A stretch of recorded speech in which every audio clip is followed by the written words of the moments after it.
رسول اللہ صلی اللہ علیہ وسلم نے فرمایا، جس شخص نے کہا میں گواہی دیتا ہوں کہ اللہ کے سوا کوئی معبود نہیں، وہ یکتا ہے، یعنی اس کا کوئی شریک نہیں،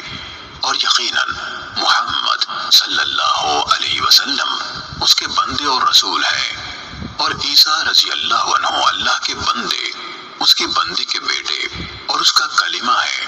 جسے اس نے مریم کی طرف القاء کیا تھا، اور اس کی طرف سے عطا کی گئی روح ہے، اور یہ کہ جنت حق ہے اور دوزخ حق ہے۔ اس شخص کو اللہ تعالیٰ جنت کے 8 دروازوں میں سے جس سے چاہے گا جنت میں داخل کر دے گا۔